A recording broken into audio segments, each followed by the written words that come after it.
कई ऐसे ऐसे मैसेज आ चुके हैं, कॉल आ चुके हैं आरएसएस वालों की तरफ से, जो मेरे को धमकियां दे रहे हैं और मेरे को ये कह रहे हैं कि तुम्हें याद नहीं है या तुम भूल गए हो कि तुम भी कभी आरएसएस के मेंबर हुआ करते थे।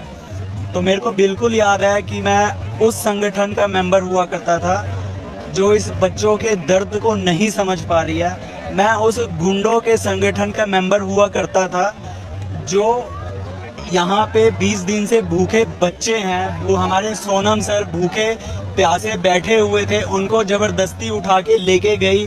मैं उस संगठन का मेंबर था जो धर्म के नाम पे लोगों को बांटती है, धर्म के नाम पे लोगों को एक दूसरे से लड़ाती है। मैं उस शर्मनाक संगठन का मेंबर था जो सिर्फ ये बोलती है कि इंडिया में सिर्फ हिंदू को होना चाहिए, बाकी कोई भी धर्म इंडिया में नहीं होना चाहिए, जो सबसे गलत है। भाई मैं इंसान हूँ, मेरे में क्या ऐसा दिख रहा है कि मैं हिंदू हूँ, मुसलमान हूँ, सिख हूँ, ईसाई हूँ? मैं हिंदुस्तानी हूँ भाई। कोई भी बंदा मेरे को यहाँ पे नहीं आके कह सकता कि भाई तुम्हारा धर्म क्या है, तुम्हारी जाति क्या है, तुम्हारा पात क्या है, तुम क्यों यहाँ पे आए हो। भाई मैं अपने ना देश को बचाने के लिए यहाँ पे आया हूँ। जो सिस्टम हमारा खराब हो रहा है ना भाई, जो यूथ 21 बच्चों की जान गई है ना भाई, उनके इंसाफ के लिए आया हूँ। और एक चीज मैं तुम्हें ये बताना चाहता हूँ, आरएसएस वालों, बीजेपी वालों, चाहे जितना मर्जी धमकी दे लो तुम, मैं यहाँ से नहीं हिलने वाला और मैं अपने देश के लिए लड़ूंगा। चाहे मेरी जान भी चली जाए, तुम लोग मार भी दोगे मेरे को उससे भी कोई फर्क नहीं पड़ता। जैसे कि मैं यहाँ पे कई मीडिया वालों ने मेरा इंटरव्यू लिया और मैंने सबको कहा अगर मैं मर भी जाऊँगा तो या जो लोग मेरी वीडियो देखेंगे वो बोलेंगे कि एक लड़का आया था अपना घर छोड़ के और देश की खातिर उसने अपना जान गंवा दिया। क्रांतिकारी के नाम से जाना चाहूँगा। जय मसीह की मेरे प्यारे भाई और बहनों, आप सबको मैं स्वागत करता हूं और की वीडियो में। तो देखिए, आज का ये जो वीडियो है, इस वीडियो में हम बात करने वाले हैं आरएसएस की धमकी। यहाँ जो भाई बैठे हुए हैं, आपको पता ही होगा, एक बहुत बड़ा आंदोलन मूवमेंट तो अभी शुरू ही हुआ है, लेकिन एक बहुत बड़ा प्रोटेस्ट हुआ था, वो ख़त्म हो चुका है। क्योंकि जिसके लिए ये प्रोटेस्ट जारी हुआ था, वो प्रोटेस्ट अच्छी तरह से समाप्त हो चुका है और उनका जो मकसद था वो भी पूरा हो चुका है। यहाँ छात्र लोगों की बारे में बात कर रहा हूँ।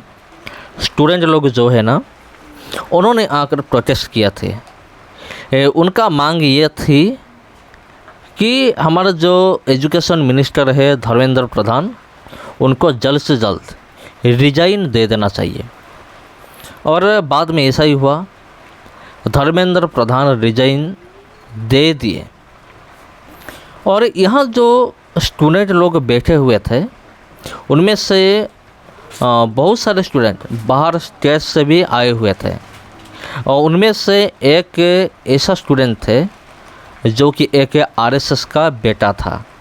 जी हाँ, ये जो भाई को आपने देखा वीडियो क्लिप में, ये एक आरएसएस का बेटा है। और आरएसएस का बेटा होकर मुझे तो बहुत खुशी हो रहा है, खुशी लग रहा है। मैं बहुत खुश हूँ क्योंकि एक आरएसएस की बेटा होने के बावजूद भी वो आकर धारणा में बैठ गए। और एक आरएसएस का बेटा, बीजेपी का आदमी, लेकिन उनको मालूम है क्या सही है क्या गलत है।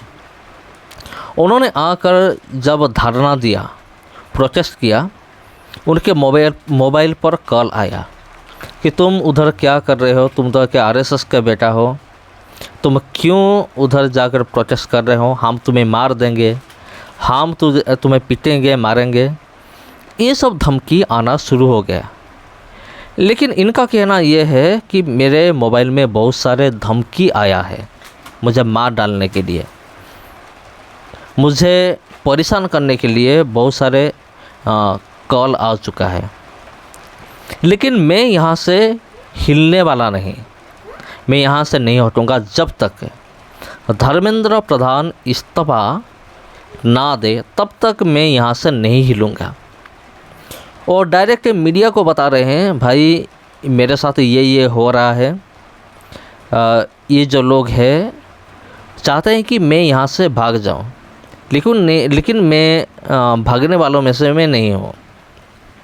तो देखिए, एक आरएसएस का बेटा होने के बावजूद भी उन्होंने प्रोटेस्ट किए और अंत में ऐसा हुआ, एजुकेशन मिनिस्टर जो धर्मेंद्र प्रधान, उनको इस्तीफा देना ही पड़ा।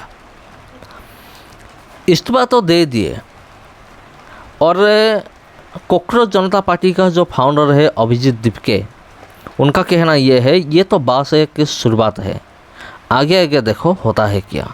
एक डायलॉग आपको पता ही होगा, ये तो बस एक शुरुआत है, एक ही विकेट गिरा है। इसका मतलब ये है, हमारा देश के अंदर जितने भी करप्शन चल रहा है उन सारे के सारे करप्शन को रोकना चाहिए। कैसे रोकेगा? इस तरह से रोकेगा, अगर इस तरह से प्रोटेस्ट होगा, पूरी तरह से बहुत मात्रा में प्रोटेस्ट होगा, तो भी ये सब हटेंगे। जी हाँ, जो कुर्सी में बैठे हुए हैं ना, 10-10, 15-15 साल से बैठे हुए हैं, लेकिन कोई काम की नहीं है, वो सारे के सारे हट जाएंगे, ज़रूर हटेंगे। और अभिजीत दीपके, उनका अगला टारगेट है, मैं एक वीडियो देख रहा था, पंजाब में जो पेपर लीक हुआ है उनका अगला टारगेट हुआ है, उधर भी जाकर प्रोटेस्ट होगा। कुल मिलाकर हम कह सकते हैं, इंडिया के अंदर जो भी गंदगी है, चाहे वो एजुकेशन मिनिस्टर हो या फिर दूसरा कोई भी मिनिस्टर हो, अगर कोई अन्याय करता है तो उनको तुरंत ही हटाना चाहिए गादी से। लेकिन ये सब बीजेपी सरकार को रहा नहीं जाता, इसीलिए बीजेपी सरकार ने क्या किया था, उन्होंने नकली पुलिस भेजा थे। ये जो पुलिस है ना, ये कोई पुलिस नहीं है, ये आरएसएस का लोग पुलिस की वर्दी पहनकर उधर आकर मारपीट करना शुरू कर दिए। ये नकली पुलिस ही है और मार रहे थे जैसे कि एक जानवर को भी ऐसे लोग नहीं मारते, इस तरह से मारते थे। आपको जानकर हैरानी होंगे आप, लाठी की आगे कील लगाकर मारा गया। जी हाँ, ये देखिए कितना, मैं कुछ भी नहीं कहना चाहता, आप खुद सोचिए। ये लोग, इन लोगों का जो मानसिक संतुलन है ना, वो कितना बिगड़ चुका है। कील लगाकर मारेंगे और जो गैस ऑलरेडी एक्सपायर हो गया है, उन गैस को भी उन्होंने इस्तेमाल किया है। तो मेरे प्यारे भाई बहनों, इस वीडियो के माध्यम से आपको क्या जानने के लिए मिला और आपका राय क्या है, आपका स्टेटमेंट क्या है, कमेंट करके ज़रूर बताइए। जय मासी की। आज के लिए इतना ही, फिर से मिलते हैं आप लोगों के साथ और एक वीडियो में।